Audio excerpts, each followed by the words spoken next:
नमस्कार जोहार दोस्तों, मेरा नाम चंद्रिका कुमार है और आज हम लोग झारखंड के इतिहास के बारे में जानेंगे। देखिए, सबसे पहले हम लोग बात करते हैं कि झारखंड का इतिहास क्या है। और अगर आप एक झारखंडी तो इस वीडियो को लाइक जरूर करें, क्योंकि आपको अब से हमेशा के लिए हमारे इस यूट्यूब चैनल में झारखंड तथा हमारे देश से जुड़ी हुई इतिहास के बारे में जानकारियाँ मिलेंगी। जैसे कि झारखंड में अभी 1932 की लहर चल रही है, तो वैसे में अभी पूरा झारखंड के जो लोग हैं सभी को नहीं पता कि आखिरकार झारखंड का इतिहास क्या है, 1932 का खतियान क्या है। बहुत सारे मुद्दे को झारखंड के लोग नहीं जानते। तो आज हम लोग यही काम को करने के लिए आए हुए हैं। तो आप लोग इस चैनल को सब्सक्राइब कीजिए, ताकि आपको झारखंड से जितने भी स्वतंत्र सेनानी थे जिन्होंने झारखंड को बिहार से अलग करने में अपना सहयोग किया था, सबके बारे में हम लोग इस वीडियो में एक एक करके जानेंगे।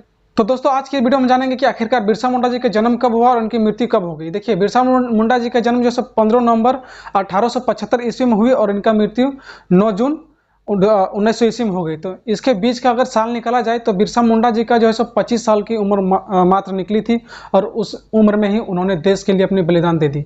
तो इसके बीच में 25 साल के बीचों में ऐसा क्या काम किया बिरसा मुंडा जी ने, जिनके नाम के ऊपर में से भगवान का नाम जोड़ा गया, भगवान बिरसा मुंडा जी। तो चलिए आज की इस वीडियो में हम लोग जानते हैं। तो देखिए दोस्तों, बिरसा मुंडा जी का जन्म 15 नवंबर 1875 ईस्वी में झारखंड के खूंटी जिले में हुई थी। वो जहाँ पे जन्म लिए, उनके माता पिता बहुत ही गरीब परिवार से थे। वहाँ पे जो सो खेती करके घर चलाने का काम किया करते थे। बिरसा मुंडा जी एक मुंडा परिवार से थे, और वो जब 20 साल के हुए तो उनको पता चला कि वहाँ पे उस टाइम जो से ब्रिटिश लोग का शासन चल रहा था हमारे देश में। तो वहाँ पे भी ब्रिटिश लोग थे, और वहाँ भी उनके घर के आसपास में, उनके गाँवों के आसपास में ब्रिटिश लोग वहाँ पे शासन कर रहे थे। तो ब्रिटिश लोग देखिए शासन वहाँ पे किस तरह कर रहे थे। जो वहाँ पे आदिवासियों का जमीन था, मुंडा लोग का जो जमीन था, वो लोग अतिक्रमण करके वहाँ पे छीन झपट के उनसे लूटने का काम कर रहे थे अंग्रेज लोग। तो इस चीज़ को जब बिरसा मुंडा जी ने देखा, तो उनके दिमाग में ख्याल आया कि आखिरकार हमें कब तक इनसे ये इस तरह की जो सो बर्ताव सहना पड़ेगा। तो अंत में उन्होंने बिरसा मुंडा जी ने एक डिसीजन लिया कि अब हमें किसी भी तरह करके अंग्रेजों से ये हक छीनना पड़ेगा, और हमें अपने हक के लिए जो भी हो सके अपने हक के लिए काम करना है। और आज से हम लोग अंग्रेज को भगाने का काम करेंगे। तो उसी दिन से बिरसा मुंडा जी ने एक अपनी मुंडाओं के टीम गठन की, अपनी टीम बनाई। और मुंडा जी हमेशा अपने पास में तीर कमान रखते थे। अगर आप आज भी आप झारखंड में आओगे तो आपको बिरसा मुंडा जी के बहुत सारे ऐसे जगह मिलेगी, चौक चौराहे, जहाँ पे उनकी स्टैचू बनाई गई है। तो वहाँ पे देखते होंगे कि उनके हाथ में तीर धनुष लेके हैं। देखिए, अंग्रेज लोगों ने उन पर जो सो जब जान गए कि बिरसा मुंडा जी बहुत ही हमारे लिए हानिकारक हो सकते हैं, तो उनको पकड़ने के लिए आदमी भेजे, अपने सेनाओं को भेजा। लेकिन कभी भी अंग्रेज लोग बिरसा मुंडा जी को पकड़ नहीं पाए थे, क्योंकि बिरसा मुंडा जी बहुत ही शातिर आदमी थे। वो कभी भी लड़ाई में इतने सारे लड़ाई की अंग्रेजों के साथ में, लेकिन कभी भी अंग्रेजों के हाथ नहीं लगे थे। अंग्रेज लोग बम बारूद से, गोली से इन पर वार करते थे, लेकिन बिरसा मुंडा जी हमेशा अपने ग्रुप के साथ में तीर धनुष से उनका सामना किया। 500 में उनका इनाम रखा कि जो भी बिरसा मुंडा जी के बारे में बताएंगे उनको 500 का इनाम दिया जाएगा। देखिए, अब 500 का इनाम अभी के मुकाबले में कंपैरिजन किया जाए तो तब का 500 अभी का मुकाबला में 5 लाख का काम किया करता था।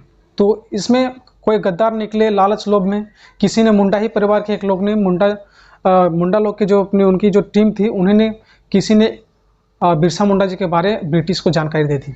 जैसे ही ब्रिटिश लोग की जानकारी मिली कि बिरसा मुंडा जी कहाँ पे हैं, वैसे ही अपने सेनाओं के साथ ब्रिटिश के शासन जो थे उनको चारों ओर से घेर लिया, और आखिरकार ब्रिटिश सरकार ने बिरसा मुंडा जी को पकड़ लिया। रांची के जेल में रखने के दरमियान बहुत ही उनके साथ में शोषण किया गया। मैं आपको बताना चाहता हूँ कि लास्ट में बिरसा मुंडा जी को एक स्लो पॉइजन दे दिया, यानी कि धीरे धीरे असर करने वाला एक जहर उनके शरीर में दे दिया गया, जिसके कारण से 9 जून 1900 ईस्वी को उन्होंने आखिरी सांस ली। और उसके बाद वो देश के प्रति शहीद हो गए। लेकिन शहीद होने से पहले वे चाहते थे कि बिहार से झारखंड अलग हो था। इसी के जन्म उत्सव पर ही झारखंड का एक अलग राज्य गठबंधन गठन किया गया। तो दोस्तों, आप क्या सोचते हैं बिरसा मुंडा जी के बारे में? आपको कैसा बिरसा मुंडा जी का ये कहानी लगा? किस तरह से उन्होंने इतिहास में अंग्रेजों से लोहा लिया था? आप उसके प्रेरणा के बारे में क्या बोलना चाहते हैं? तो कमेंट बॉक्स में आप जरूर बता सकते हैं। कि बहुत सारे ऐसे युवा हैं जो अभी झारखंड के इतिहास के बारे में नहीं जानते। तो आप लोग इस चैनल से जुड़े रहिए। हम हर एक क्रांतिकारी लोगों के जो है वीडियो इस चैनल पे अपलोड करने का काम करेंगे। तो इस चैनल को आप लोग सब्सक्राइब करके रखें।